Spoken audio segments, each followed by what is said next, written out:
Hi dears, എല്ലാവർക്കും സുഖമാണല്ലോ. ഇന്നത്തെ നമ്മുടെ റെസിപ്പി ഒരു തക്കാളി കറിയാണ്. ഈ വേനൽ ചൂടിൽ കഴിക്കാൻ പറ്റിയ നല്ല അടിപൊളി കറിയാണ്. വീഡിയോ ഇഷ്ടപ്പെട്ടു കഴിഞ്ഞാൽ ഒന്ന് ലൈക്ക് ചെയ്യണേ. അപ്പോൾ നമ്മളത് ഉണ്ടാക്കാനായിട്ട് 3 മീഡിയം സൈസ് തക്കാളി, വലിയ തക്കാളിയാണെങ്കിൽ 2 മതിയാവും. ഒരു 3 പച്ചമുളക്, 1 ഇഞ്ച് വലിപ്പത്തിൽ ഒരു കഷ്ണം ഇഞ്ചി പൊടിയെ കട്ട് ചെയ്യണം. 8 ചുവന്നുള്ളി, ഒരു 1/4 മുറി നാളികേരം ചിരവിയത്, പിന്നെ ഒരു 100 ml തൈരാണ് വേണ്ടത്. ഇനി നമ്മൾക്കത് നാളികേരം ഒന്ന് അരച്ചെടുക്കാനായിട്ട് ഒരു 1/4 സ്പൂണ് ചെറിയ ജീരകം ചേർത്ത് അല്പം വെള്ളം ഒഴിച്ചൊന്ന് അരച്ചെടുക്കണം. അപ്പോൾ ഇതേപോലെ അരച്ചെടുത്തിട്ടുണ്ട്. ഇനി നമുക്കത് മാറ്റി വയ്ക്കാം. ഇനി ഒരു പാത്രം അടുപ്പത്ത് വെക്കുക. തീ ലോട്ട് മീഡിയം ഫ്ലെയിമിലിട്ടിട്ട് 1 ടേബിൾ സ്പൂൺ വെളിച്ചെണ്ണ ഒഴിച്ച് കൊടുത്തിട്ടുണ്ട്. എണ്ണ ചൂടാവുന്ന സമയത്ത് ഒരു 1/4 സ്പൂൺ ഉലുവ ചേർത്ത് കൊടുക്കാം. ഉലുവ ഒന്ന് പൊട്ടി വരുന്ന സമയത്ത് നമ്മൾക്ക് ചുവന്നുള്ളി ചേർക്കണം. ചുവന്നുള്ളി ആദ്യം ചേർത്ത് നല്ലതുപോലെ ഒന്ന് മൊരിഞ്ഞ് വരട്ടെ. അപ്പോഴാണ് കറിക്ക് നല്ലൊരു രുചി ഉണ്ടാവുക. ഇഞ്ചി പൊടിയായി കട്ട് ചെയ്തതും ചേർത്തു. 3 പച്ചമുളക് കീറിയിട്ട് അതും ചേർത്തു. എന്നിട്ട് നല്ലതുപോലെ അതൊന്ന് വഴറ്റി കൊടുക്കുക. ഈ ഘട്ടത്തിൽ അതിലേക്ക് ഒരു അല്പം ഉപ്പ് ഞാനിപ്പോൾ ചേർത്ത് കൊടുക്കുന്നുണ്ട്. അതുകൂടി ചേർത്ത് ഒന്നുകൂടി നമുക്ക് വഴറ്റിയെടുക്കണം.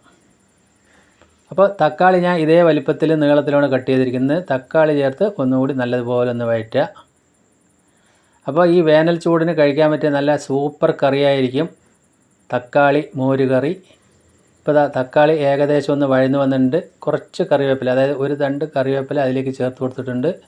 ഇനി അതിലേക്ക് ഒരു അല്പം കായത്തിൻ്റെ പൊടിയാണ്, ഒരു 1/4 സ്പൂണ്, 1/4 സ്പൂണ് മഞ്ഞൾപ്പൊടിയും 1/4 സ്പൂണ് മുളക് പൊടിയും ചേർത്തിട്ടുണ്ട്. ഇപ്പോൾ തീ ഒന്ന് കുറച്ച് വെക്കുക. എന്നിട്ട് അതൊന്ന് ജസ്റ്റ് ഇളക്കിയതിന് ശേഷം ഒരു 1/2 ഗ്ലാസ് വെള്ളം മാത്രം ഒഴിച്ച് കൊടുക്കുക. അപ്പോൾ നമ്മൾക്ക് ഈ തക്കാളിക്കറി തേങ്ങ ചേർക്കാതെ തക്കാളിയും തൈരുമായിട്ട് മാത്രം ഉണ്ടാക്കാനും പറ്റും. പെട്ടെന്ന് ഉണ്ടാക്കിയെടുക്കാൻ പറ്റിയ നല്ലൊരു കറിയാണ്. അപ്പോൾ നമ്മൾ തേങ്ങ ചേർത്ത് ഒന്നുകൂടി ക്വാളിറ്റി ആക്കിയിട്ടുണ്ട്.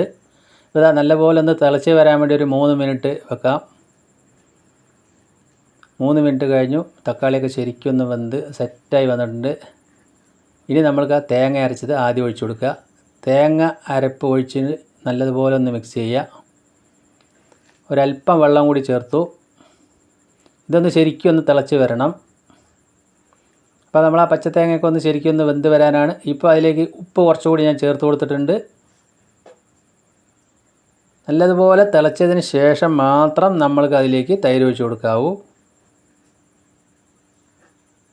ഈ ഘട്ടത്തിൽ നമുക്ക് അതിൻ്റെ തൈര് ഒഴിച്ച് കൊടുക്കണം. ഇപ്പം ഞാൻ തീ ലോ ഫ്ലെയിമിൽ ഇട്ടിട്ടുണ്ട്. തൈര് ഒഴിച്ചതിന് ശേഷം അധികം അങ്ങോട്ട് തിളയ്ക്കാൻ പാടില്ല, എല്ലാവർക്കും അറിയാലോ. ഒരല്പം വെള്ളം കൂടി ചേർത്ത് ജസ്റ്റ് ഒന്ന് ചെറുതായിട്ടൊന്ന് തിള പൊട്ടി വരട്ടെ. അപ്പോൾ നമ്മൾ ലോ ഫ്ലെയിമിൽ തന്നെ ഇടുക. ഇപ്പോൾ ഞാൻ എൻ്റെ ഉപ്പൊക്കെ നോക്കി കറക്റ്റാണ്. ഇപ്പോൾ ഒരു 1/4 സ്പൂണിലധികം കുരുമുളക് പൊടി അതുകൂടി ചേർത്തപ്പോൾ കറി നല്ല സെറ്റായി വന്നു. അപ്പോൾ ചോറിന് ഒപ്പം ഒഴിച്ചു കൂട്ടാൻ നല്ലൊരു ടേസ്റ്റ് ആയിരിക്കും. ഇപ്പോൾ ഞാൻ അതിൻ്റെ ഫ്ലെയിം ഓഫായി കൊടുത്തു. ഇനി നമുക്ക് അതിലേക്ക് ഒരു വറവിടണം. അതിനായിട്ട് ഒരു ഫ്രൈ പാൻ അടുപ്പത്ത് വെച്ച് 1 ടേബിൾ സ്പൂണ് വെളിച്ചെണ്ണ ചേർത്തു. വെളിച്ചെണ്ണ ചൂടായി വരുന്ന സമയത്ത് 1/4 സ്പൂണ് കടുകും, ഒരു 3 വറ്റൽ മുളക് കട്ട് ചെയ്തതും, ഒരല്പം കറിവേപ്പിലയും കൂടി ചേർത്ത് നമ്മൾക്ക് ആ വറവ് അതിലേക്ക് ഇട്ട് കൊടുക്കാം. അപ്പോൾ നമ്മുടെ സൂപ്പർ തക്കാളി കറി, തക്കാളി മോര് കറി ഇവിടെ സെറ്റായി. അപ്പോൾ എൻ്റെ വീഡിയോ നിങ്ങൾക്ക് എല്ലാവർക്കും ഇഷ്ടപ്പെട്ടെന്ന് വിശ്വസിക്കുന്നു. നമ്മളൊരു 10 മിനിറ്റ് കഴിഞ്ഞതിന് ശേഷം അതൊന്ന് തുറന്ന് സെർവ് ചെയ്യാം.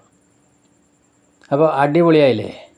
എന്തായാലും ഇതേപോലെ ഒന്ന് ട്രൈ ചെയ്ത് നോക്കുക. ഈ വേനൽക്കാലത്ത് കഴിക്കാൻ പറ്റിയ നല്ലൊരു കറിയാണ്. ഞാനത് വേറെ ബൗളിലേക്ക്, സെർവിങ് ബൗളിലേക്ക് മാറ്റി. അപ്പോൾ എൻ്റെ വീഡിയോ നിങ്ങൾക്ക് എല്ലാവർക്കും ഇഷ്ടപ്പെട്ടെന്ന് വിശ്വസിക്കുന്നു. ആദ്യമായിട്ട് കാണുന്ന കൂട്ടുകാർ ഒന്ന് സബ്സ്ക്രൈബ് ചെയ്യണേ. കൂടെ തന്നെ ബെല്ലേക്ക് അമർത്തി ഓൾ എന്ന ഓപ്ഷൻ കൂടി കൊടുക്കണേ. ഇന്നിപ്പോൾ നമുക്ക് ചോറിൻ്റെ കൂടെ ഈ കറിയുണ്ട്, കൂടെ ഒരു മുട്ട പൊരിച്ചതും ഒരു കണ്ണിമാങ്ങ അച്ചാറും. സൂപ്പറായില്ലേ? വീണ്ടും നല്ല വീഡിയോ ആയിട്ട് കാണാം. താങ്ക്